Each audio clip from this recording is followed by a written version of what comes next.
В общем, друзья, салам баарыңарга. Буюрса бүгүн августтун акыркы жумасы 23 августтун дейм да, апрелдин акыркы жумасы 23 апрель.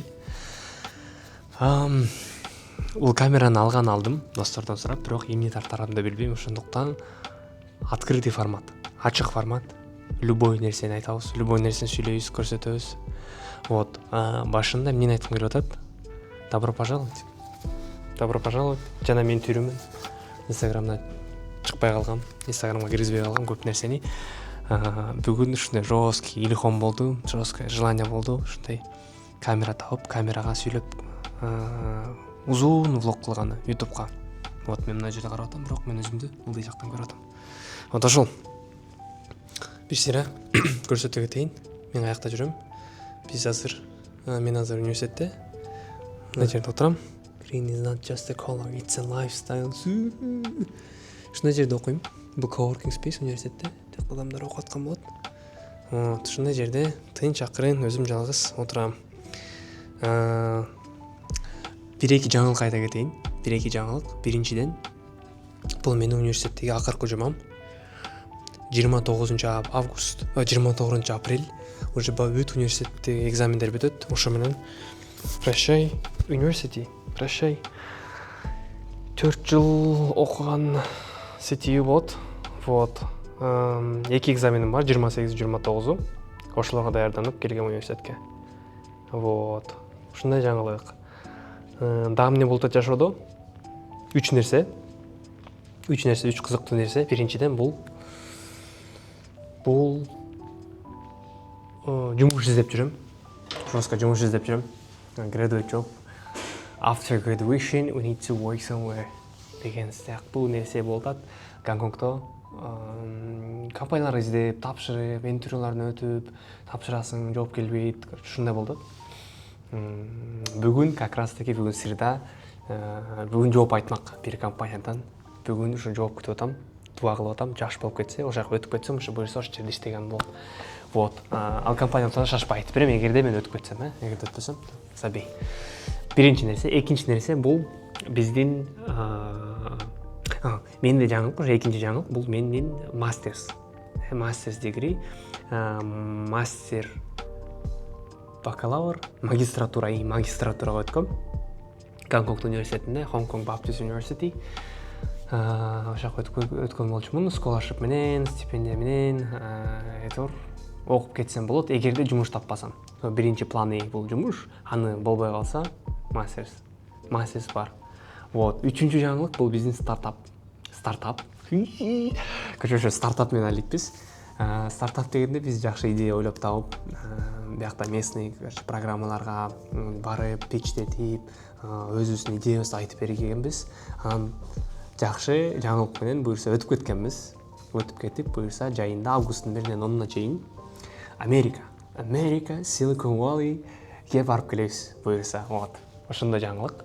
Silicon Valley'га барабыз, кудай буюрса, Сан-Франциско, Draper University. Аякта конобуз 10 күндүк программа болот.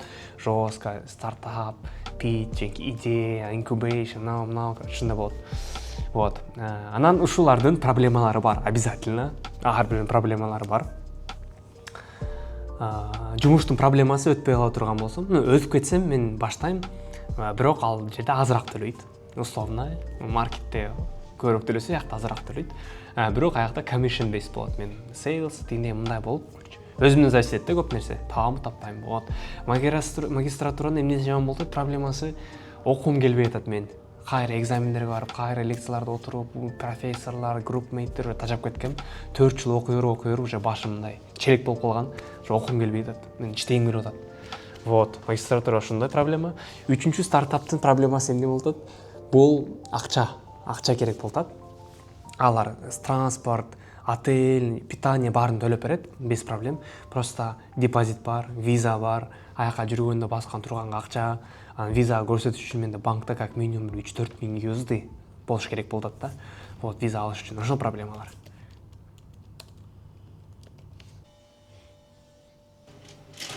В каком качестве она снимает?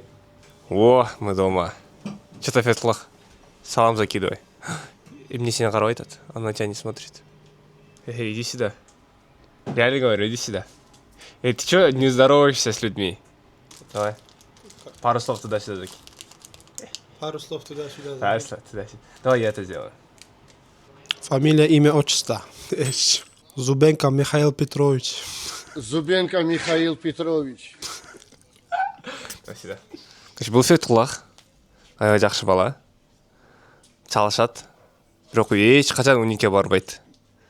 Вот. Жақсы. Яқта Биба досымыз бар.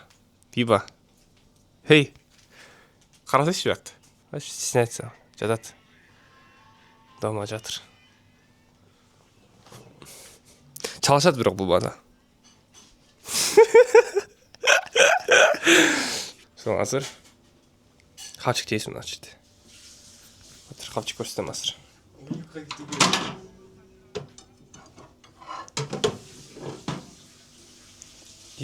Завтрак. Мына кім жасады әлі? Мына Биба жасады. Собственная персона Биба. Макароны, эмеменен, говядинамен. В общем, сегодня снимаем... Что снимаем? Короче, хотели тюлек снять. Но тюлек снять нужно, короче, как минимум неделя. А эту камеру я обратно отдаю завтра. Так что тюлек снять не получится. Ну, получится, наверное, снять просто One April Day. В Гонконге. Бисмилля. Подкаст можно снять, но просто мне подкаст не нравится, потому что никто их не смотрит. Там очень много сидишь. Лучше гулять с человеком и там общаться. Saat qancha oldu? Saat 10 oldu. 10-dan 15 minut ötті. Азамат тамақ жауып тұрып, 12-ге кеттік. 12-ті көрсетесіз. Так. Біз бұйырса университетке кеттік. Бүгінгі күніміз үшін де башталады. Азыр университетке кетіп бардым. Біраз еме жөнінде айтқым келіп жатады. Мен жашаған балдармен. Үйде только қазақтармен жашаймын. 5 қазақ мен жалғыз қырғыз. Ошондуктан алармен в основном қазақша, орысша аралаштырып, сүйлөшөбүз да. И менин өзүмдүн эмемде, сөздүгүмдө мындай эмелерде, клишевой сөздөр көбөйүп кетти. Типа жанакындай. Сол, анау, мынау, короче, деген сыяктуу сөздөр, паразиттер болуп кетти да. Анан үйдөкүлөр менен сүйлөшкөндө, кыргыздар менен сүйлөшкөндө дагы кээде ушуларды кошуп ем. Из-за этого чуть не в тему. Вот. Это наш райончик. Маленький. Классный. В общем, бүгүнкү күндүн планы кандай? Бүгүнкү күндүн бир эмеси жок. Сторилайн жок. Просто 1 апрельский день. Как я провожу в университетте. Эмне болтат. Короче, ушул нерселер эле болот. Азыр үйдөн кетип бартам, уникке барам. Уникте бир аз иштейм, окуйм. Biraz может уникті көрсетім, biraz бас бар бери. В целом просто такой джайджайский влог. Это больше для того, чтобы привыкнуть к камере, привыкнуть к разговорному формату, привыкнуть к тому, что я существую на просторах Ютуба и интернета, так скажем, да, грубо говоря. Такой прикол, что у меня язык очень сильно твистнулся. Типа, мне-то удобно на русском, на кыргызском всегда общаться. А еще удобнее миксовать и плюс сверху английский добавлять, бар. И чуть казахский вот такие, бар. Сол, анау, мынау деген сөздерді қосып келгенде, аябай жақсы болып кетіп жатады. В лонгтерме, да, в лонгтерме я думаю, что это очень плохо, потому что я не знаю определенного языка нормально, не могу на определенном языке разговаривать так 100% условно. Но для разговорной речи, чтобы мне было лично удобно, чтобы выходить на камеру, чтобы просто общаться, просто быть самим собой, это в целом, мне кажется, прикольно даже. Вот. Туруп-туруп кыргызча сүйлөп салгым келет. Анткени кээ информацияны, кээ маалыматты мына кыргызча бөлүшүм келип кетет да. Орусчаны айта албай кетем. А кээде наоборот кыргызча айта албай кеткенде орусча айткым келип кетет. Это в основном такие душевные топики. Баргомдай, өзүңдүн ичиңде эмне болуп атат? Расскажи, что тебе плохо, почему деген суроолорго ошо орусча жооп бергим келет. А мындай карьерага, окууга тиешелүү болсо, англисче урам да. Потому что мне орусча билбейм терминдерди, кыргызча вообще билбейм. А англисче типа более-менее такой же профессиональный деңгээл болгон үчүн, professional level болгон үчүн англис сүйлөгөм келет да. Вот, ошондой.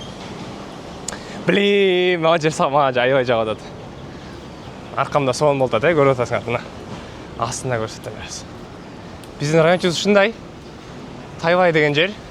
Гонконгдун университеттин эмки станциясы. Өтө сонун жер. Биякта эмнеси жакшы? Метро, омун өтүп басасыз.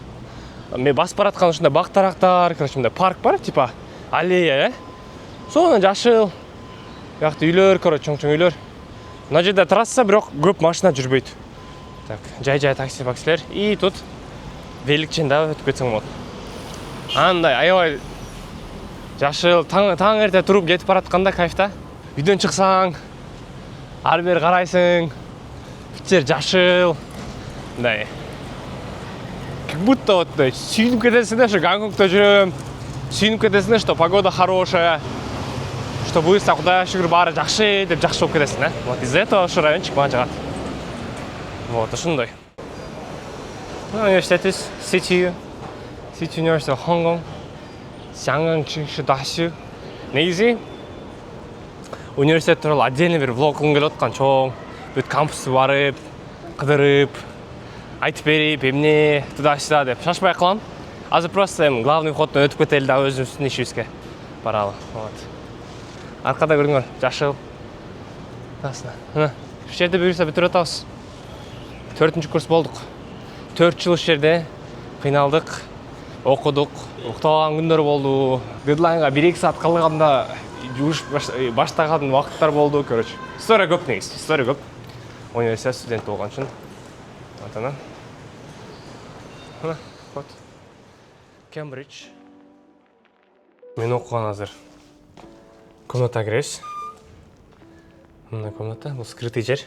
Көп адамдар келе бербейт, университетте билбейт.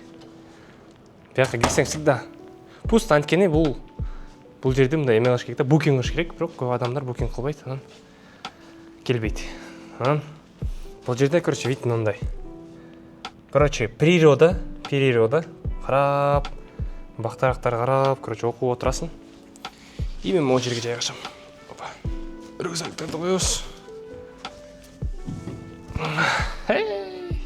Отурасыздар, чалышабыз берсе. Добро пожаловать в CTU!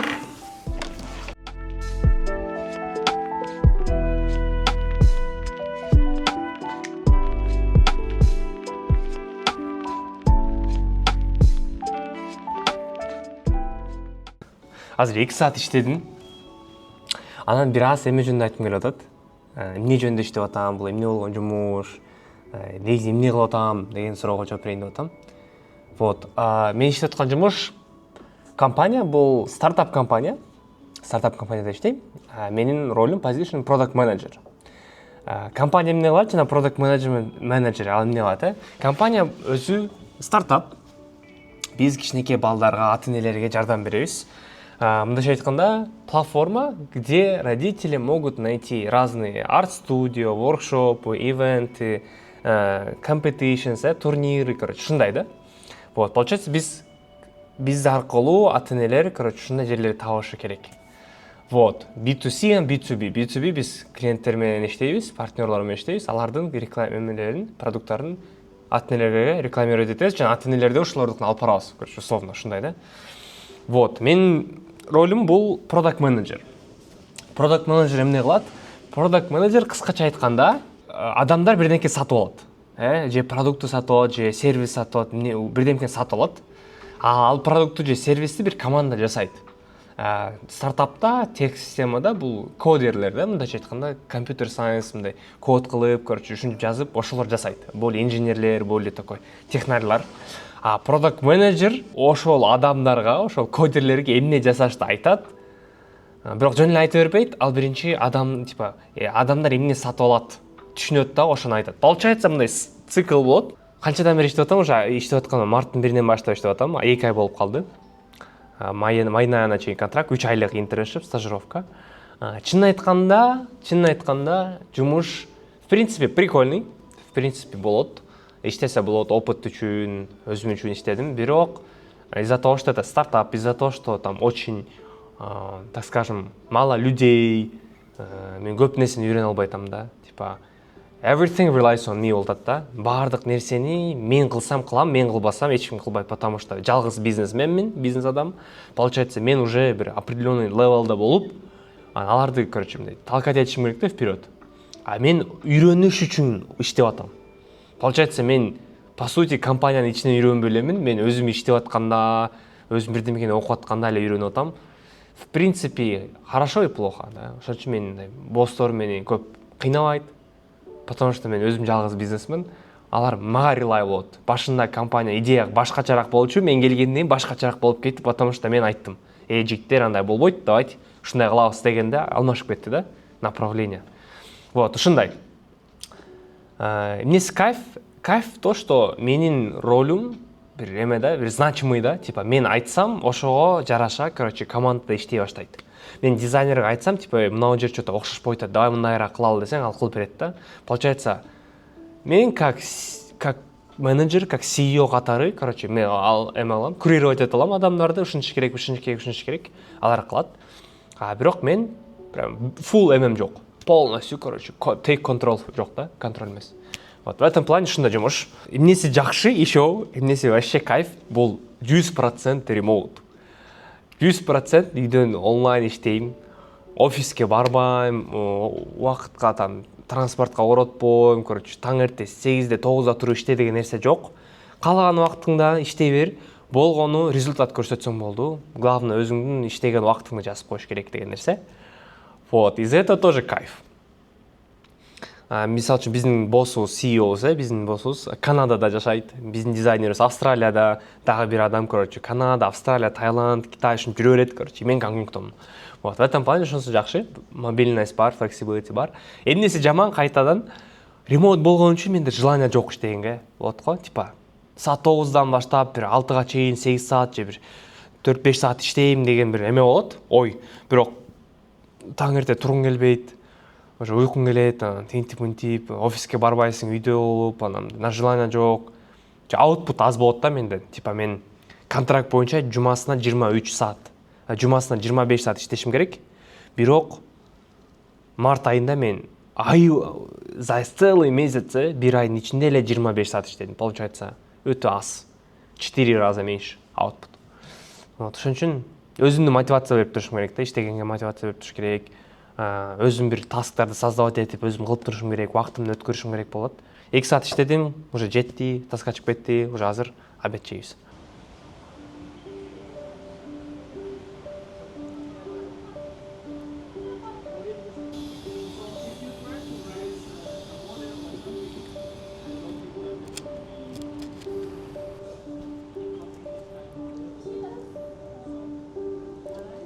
Так, бул үчүн жареная картошка, үстүндө, короче, эт, анан соус менен. Чисто студентский тамак. Пока тамак жеп атканда кызыктуу бир нерсе айтып келип атат.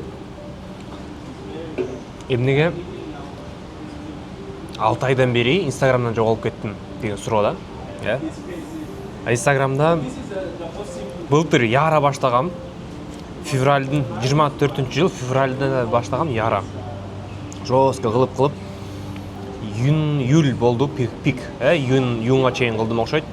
Жайында кеде киргизем, кеде киргизбейм, жүрүн стористер менен чектелип аттым. Шо. Стористер менен чектелип аттым.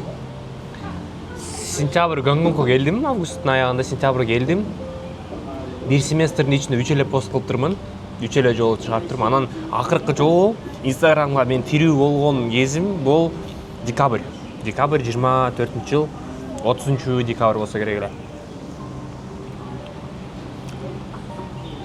20-декабрь беле, короче, ушу жаңы жылга карата жоголуп кеткем. 25-жылы бир да сторис, бир дагы пост чыккан эмес. Көп адамдар сурайт, эмнеге? Аласкар, эмне болдуң, тирүүсүңбү? Стористерге личкага жазышат. Аласкар, жакшыбы баары, эмне болуп атасың, туда-сюда. Жооп берген жооп берем, жооп бербеген жооп берем келбей эле, бирок окуйм. 3 причина бар деп ойлойм. Биринчиси бул жашоодо неопределенность болгон үчүн деп ойлойм да. Мисалы үчүн мурда эксченжде жүргөндө менде эмне эле мен окум жок, окумдай эптеп бүтүрсөм болду. Иштебейм, анткени акчам бар. Менин жакынкы досторум жок, туугандарым жок, эч ким жок. Мени тааныган, мен алар тааныгандай мындай лишний ответственность жок мындайча айтканда. Только мен саякаттайм, убактым бар, саякаттайм, анан убактым бар болгон үчүн мен влогко убактымды өткөрөм. Күнүнө 3 саат, 4 саат как минимум влог жасап, стористерге киргизип туда-сюда, короче, аябай движуха болчу да. Вот. Жайында келгенде уже үйдө жумуш болот да, ответственность болот да. Үйдө жүрдүм, жардам берип жүрдүм, көп колум келген жок, абрикос терип туда-сюда тоже. Жайында кыйналып калдым. Анан Гонконгко келгенде анда вообще страшно болду. Анда акча жок уже, анткени бүт акчам баарын коротуп койгом. Окуш керек жестко, бирок окуган деле жокмун, конечно. Uncertainty, неуверенность, ушу непонятно эмне. Главное бул жумуш болду да. Типа мен акчаны каяктан табам, эмне кылышым керек, эмне кылып иштешим керек, ким болом вообще, кайсы жерде жашайм, Гонконгдо каламбы, кетемби, магистратура кылып кетсем болобу, эмне кылып кетсем болот деп, короче, дофига суроолор болот. Жизнь неопределенность болот да. Жизнь неопределенность болгон үчүн стресс, депрессия, непонятно. Короче, ушундай болот. Өзүмө суроолорду сурасам мындай стресске түшүп кетем да. Аляскар, университетти жакында бүтөсүң, эмне кыласың дальше деп сурайт адамдар. Какие твои планы дегенде мен билбейм да. Типа, это не от меня зависит болуп калган да. Я не знаю, короче, деген сайын больше мотивация жок. А мотивация жок болсо, убактымды контент кылганга мотивация жок да. Типа айтат го. Мен контентим кандай мындай ха-ха-хи эмес да, меники более такой. Мотивация, более такой энтузиазм менен, саморазвитие, тиги бу, жер кыдыруу ушундай да. Анан адамдарга вдохновление берем. Бирок адамдарга мотивация бериш үчүн өзүмдө ошол мотивация болуш керек да. Как-никак да. А менде мотивация жок өзүмдө, жашоомдо. И как я буду давать то, чего у меня нету болду да. Вот. Первая причина бул жашоомдо непонятно, типа uncertainties көп. Uncertainties аягына стресс болот, депрессия болот, непонятно, эмне кылар билбейм, ошон үчүн таштап салгам. Вот. Экинчи причина бул перфекционизм. Менин контентимме влог чыгарыш үчүн, видео жасаш үчүн бир даярдык менен келем да. Биринчи түшүнөм да, ойлойм, адамдар эмне керек, эмнеге муктаж азыр. Аны түшүнгөндөн кийин хорошо, кандай контент кылсам болот. Аны ойлонгондон кийин эмне деп сүйлөсөм болот плюс-минус. Жөн эле сүйлөгөндө сүйлөп атамбы же мен өзүм ошондой кылып атамбы. Впустую убакыт кетпей элеби деп, короче, дофига суроолор болот да. И мен контент чыгарып атканда бир чыгарым келет, чтобы ал пост мындай. Во-первых, insightful болсун, во-первых, мындай менинг ичинде бир мааниси жакшы болсун, экинчи адамдарга ошол мотивация бирдемке берсин реально. Көргөндө 1 мүнөт убактысын жөн эле мындай коротуп албасын да, ошондон корком. Анткени ар бир мүнөт үчүн суралам мен. Типа сен мен создавать эткен видеолор адамдардын убактын өлтүрсө, демек менде проблема. Наоборот, убактын алгандан кийин бирдемке алыш керек да. In return. Вот ошону ойлонуп жүрүп, контентимди мындай жакшы, идеалдуу түрдө болгум келет. Катасыз, жакшы посыл менен, мининг менен ага убакыт кетет. Мисалы үчүн Европада жүргөндө ар бир видеого 4 саат кетчү. 4 саат, 3 саат, 5 саат ушундай тегеректе да. А Гонконгдо андай жок менде. Убактым жок, анчалык идеально кылганга убактым жок, бирок жөн эле кылгым келбейт. Просто чтобы было. Просто адамдарга бар болуш үчүн, просто жөн эле кылыш үчүн кылгым келбейт да. Из-за этого мындай болду да выбор. Кылсаң аляскар кыл, бирок от души кыл, мындай кайф менен кыл, 4 саат, 5 саат убактыңды кетир. Же андай кыла албасаң, кылбай эле кой болуп кетти да. Ортодо жок болду, типа делай чуть-чуть по чуть-чуть, как-никак, короче, кылсаң кылбасаң, андай болгон жок. Либо делай, либо не делай, короче. И мен не делай болуп кетти, короче. Өкүнөмбү, жалею, не жалею? Чынын айтсам, айта албайм. С одной стороны, жалею, что я потерялся из виду, да? Типа мен аларга бир какой-то надежда берип аткан адам болсом, ол жоголуп кеттим өзүм, да? Что эгерде мен ошол влогумду кыла берсем, мен уже азыркыга чейин, мне кажется, акча табам деген бир ниетим болсо деле жакшы акча тауып кетмекмин. Бирок мен акча тапкым келген эмес.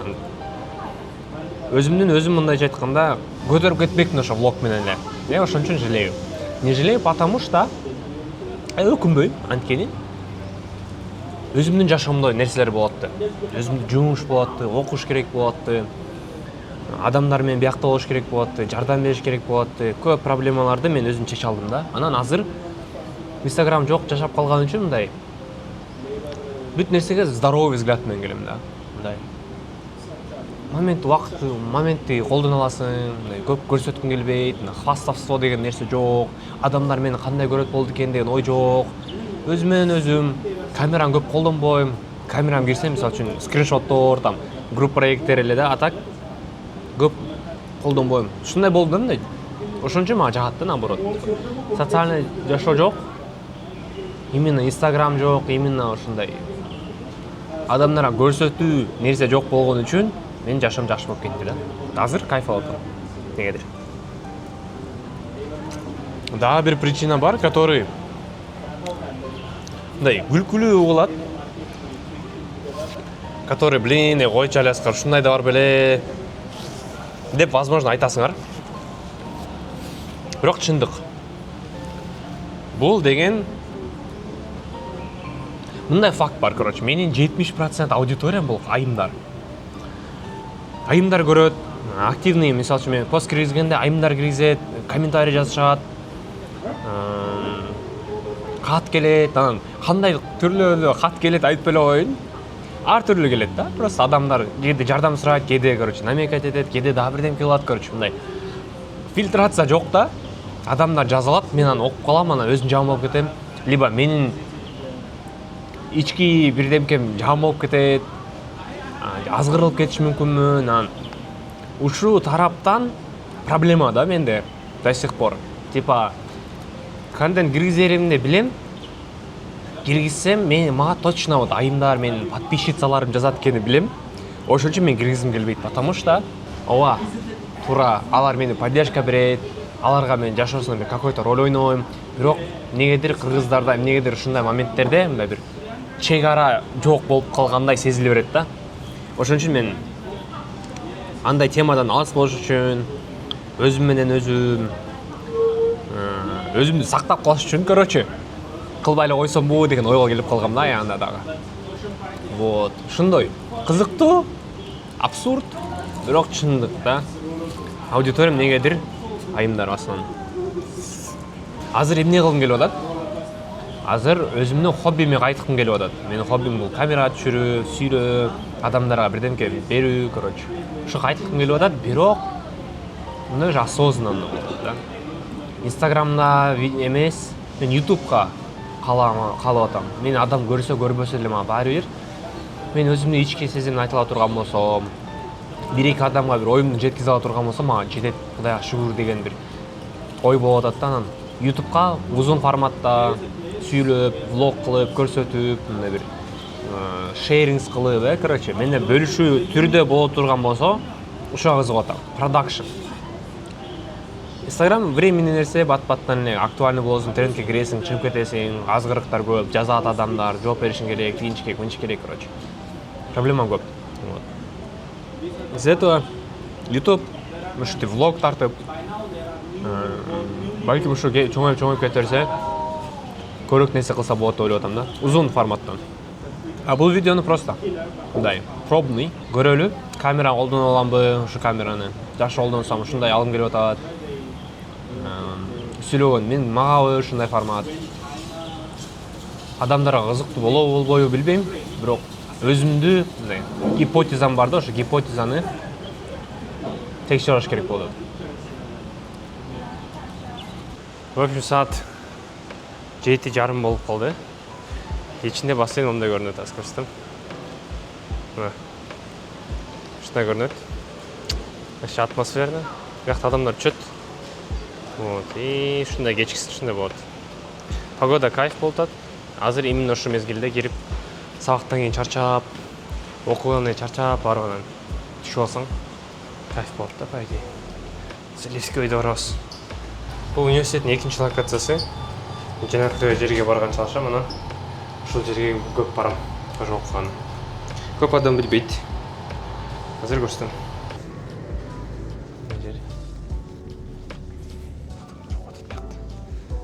Шундай жер. Ой. Красиво. Шундай коридорлор бар. Ар бир эмеде coworking space'тер. Адам отурат ашыкты.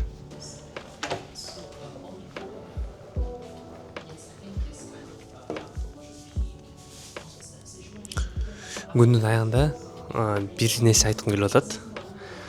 Бул в целом жумуш тууралуу жана кадыр тууралуу. Жумуш тууралуу азыр эле сүйлөшкөм, бир аз отрывокты киргизип койгом, интервью кылдык. Бул жумушка мен уже биринчи раундтан өткөм, экинчи раундтан өттүм, үчүнчү акыркы раундда бул жарым күн интервью болгон, жарым күн бирдемкелер сурайт, сүйлөйм, анан simulation болот, симуляция болот, короче, клиенттер менен сүйлөшөм, ушундай болот да. Анан бүгүн жогон чыкмак, бүгүн кайта чалат дагы, айтат да, дагы бир жарым сааттык интервью кылды да, короче, просто кол менен мындай эле WhatsApp, мындай эле чалып туруп. Ушундай, короче, айтып берчи кайтадан деп дейт да, анан уже тажап кеттим суроолорунан. Суроолору мындай да, всегда базовый. Бир эле нерсеге көчүп басым жашайт да, сен фидбекти алып, ошону жакшырта аласыңбы, сен фидбекти жакшы кабыл аласыңбы, же сага бирдемке айтса, жаман көрүп таарынып, короче, жаман болуп кетесиңби деген, ушундай да логикасы. И айтты сурайт да, what's your biggest feedback you received дейт да. Чоң фидбек кайсыл дейт. Менде чоң фидбегим жок, короче, алган. Эпте бирдемкени айтам. Анан дагы бирдемкени сурайт, фидбек дейт, дагы айтам, анан сага жакпаган фидбек кайсыл дейт да, айтам, анан короче. Бирок кайта гастетип сурай берип уже таска чыгып кетти уже. Аянда болбой калдым да, анан уже туптейт баштадым да, короче. Ойлонуп, бир суроо жооп берсе, ойлонуп ары бери 10 секунд чойлуп, короче, норм болгон жок да, грубо говоря. Анан азыр менде чувство калып калды, что, что-то эмне болсо болду деп, пофиг деп. Ушул тууралуу мен кадыр, кадыр деген эмне, тагдыр, тагдыр деген эмне? Биринчиден, бул темага кирүү өтө оор. Менде кирим келбей элек, просто деген менин перспективам мындай да.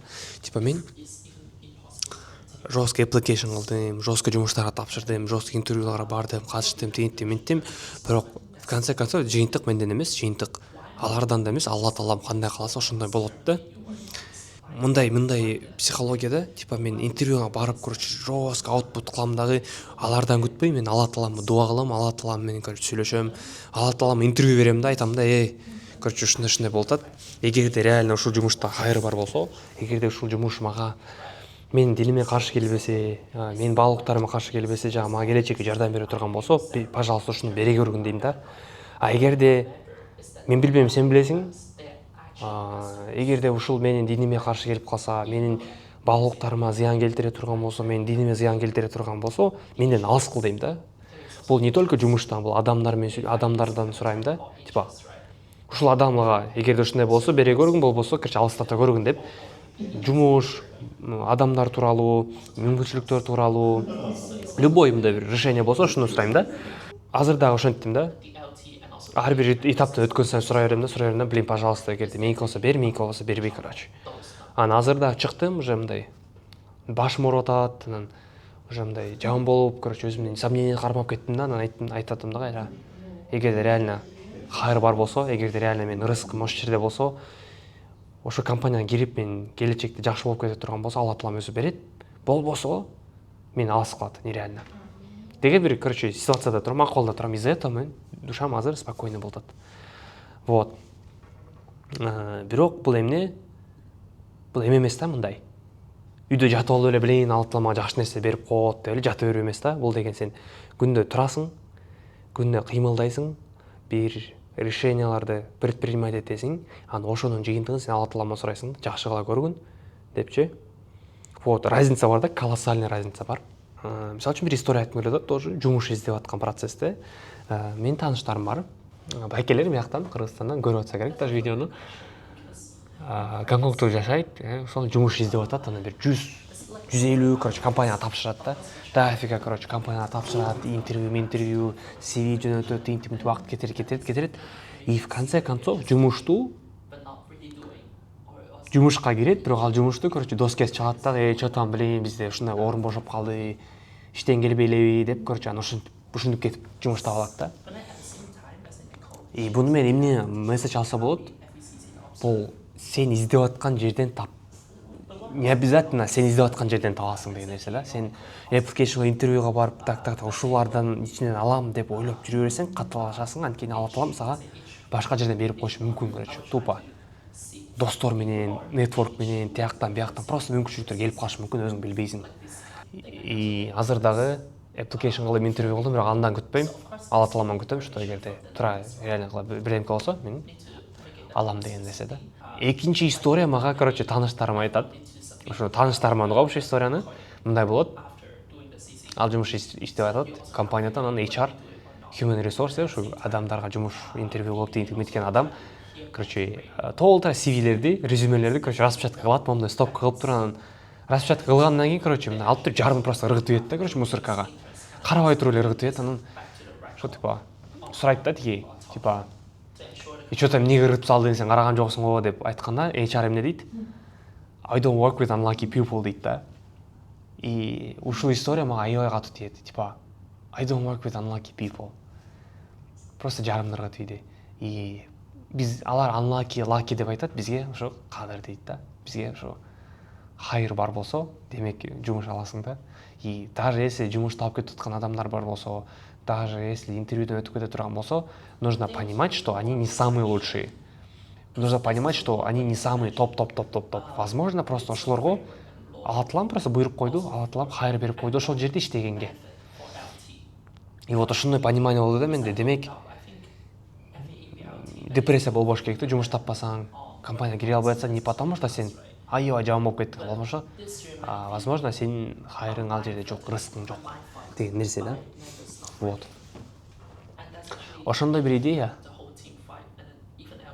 Өзүңдү дезмотивация кылыш үчүн эмес айтып атам. Бул өзүңдү поддерживать этип, дуа кылыш керек, көбүрөөк ибадат кылыш керек, чтобы чего-то достичь. Ошон үчүн кылып атам да, ошончо айтып атам. Ошондой. Анан эмнеси болсо дагы, бул видеону көрүп аткан адамдарга канчалык жетет билбейм, бирок өзүмө бул чоң бир сабак. Чоң бир сабак болот да. Вот, ошо. Ушинтип бүгүнкү күн бүттү. 24 апрель саат 7:40 болду. Мен көп уже чыгарым келбей атат эчтеке. Ушу мен ушу видеону бүтүрөбүз. Бул видео чисто мен сүйлөгөн болду, көп экшен көрсөткөн жокмун, көп эмне болуп атканын көрсөткөн жокмун. Бирок буюрса келаткан видеолор мындай более такой активный, более так влог сыяктуу кылам. А бунусуна просто сүйлөп, бунусуна чисто өзүмдүн жашоомду айтып берейин дедим да. Вот. Менин аркамда дагы бир локал бирөө сүйлөп атат, жанатан бери интервью болуп атат. Ошондуктан мишет этип калса кечиргиле. Ошо достор, ушинтип көргөнүңөргө рахмат. Буюрса связьдабыз, буюрса көрүшөбүз. Жакшы тургула.